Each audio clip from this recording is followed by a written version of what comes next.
Hello everyone, and in today's video we are discussing how strong Unohana is, the one and only Yachiru, the first Kenpachi. Spoiler alert, she's very fucking strong. Anyway, I think we should start off by discussing what a Kenpachi is. Kenpachi is basically the title held by the strongest Shinigami, aka Soul Reaper. Now strongest does not mean unbeatable. While that is usually the case, it is not necessarily so. I think of a Kenpachi, or I think Kenpachis are like our real world heaviest weightlifters. They pack the greatest punch, but it does not mean they can't be defeated in a fight. Now, strongest is kind of a vague term. How do we identify a Kenpachi? I have thought about it, and there seems to be 5 characteristics to a Kenpachi. Number 1, ridiculous amounts of stamina. A Kenpachi is capable of fighting for hours, days, if not weeks, without getting tired. When Byakuya, Toshiro, Rangiku, Ichigo, or any of the other characters fight, they seem to get tired, but Kenpachi does not. Number 2, high durability. They do not seem to get easily injured. Kenpachi could blast off Zeros and grab swords with his bare hands. Number 3, high tolerance of pain and an impressive resilience to damage and injury. They have this incredible persistence and stubbornness in a fight. While most people will be screeching or at least slowed down when they've lost an arm or have been stabbed, that is not true for at least Zaraki Kenpachi. They will continue fighting with a broken spine and a twisted ankle. Number 4, they are capable of producing ridiculous amounts of forces. They can cut through most things. Kenpachi was capable of slicing Tesla in half in his resurrected form with one attack. Number 5, lastly, which may or may not be obvious, is their extremely high amounts of spiritual pressure. Kenpachi's spiritual pressure is high to the point that he needs to suppress it with that eye patch he wears. And we'll have a discussion on that later on, because the Kenpachi we have seen throughout most of the show turns out to actually be a suppressed version of his actual ability. Now, you guys, I don't want to make the whole video about Zaraki, but with Unohana, we are not working with much, unfortunately. Her only fight throughout the show is the one with Zaraki. If we are going to have a discussion about how strong Unohana is, we must also have a discussion about Zaraki. It's inevitable. Anyway, Unohana, long ago, many hundred years ago, as the first Kenpachi, was desperately in search of someone that could challenge her, such that she made up an excuse that she wanted to eradicate vandals, but really that was an excuse she's given in hopes of finding someone that could challenge her. And fortunately, or unfortunately, Zaraki had the same problem. They fought, and Zaraki caused the only scar on her body. It was Zaraki's first time to ever feel fear, and the first time to feel such joy from fighting. The first time for him to actually fight seriously, or actually fight passionately. To fight like his life depends on it.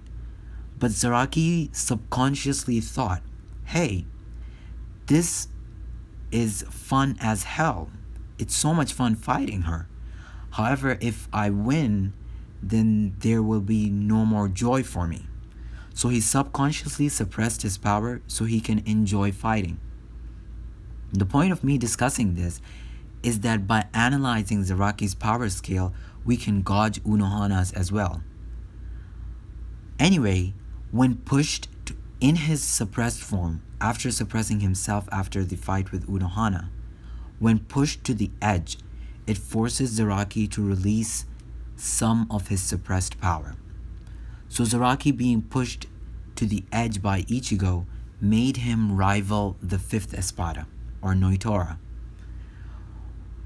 What we are trying to know here is whether the increase in Zaraki's power is linear or exponential. What do I mean by that? So let's say Zaraki's power on a scale of 1 to 100 when he started is 5. If it was linear, he'd go from 5 to 6 after his fight with Ichigo. But clearly it went from a, say, 5 to a 50. So that's like an exponential growth. This is important because in his fight with Unohana, she did not push him to the edge once.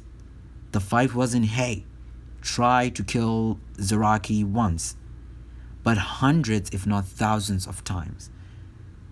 That alone speaks to how powerful she is, and she was also healing Zaraki at the same time as she was fighting him.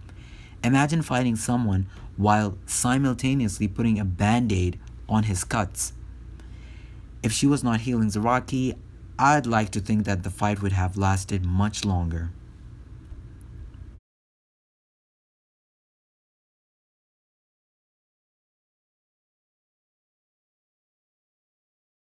Next is Unohana's intelligence. Unohana is probably the most intelligent Kenpachi out there, while Zaraki and his squad subscribe to this code where he prohibits himself from using Kido or any other form of supplementary weapons and techniques. Just a man and his sword approach.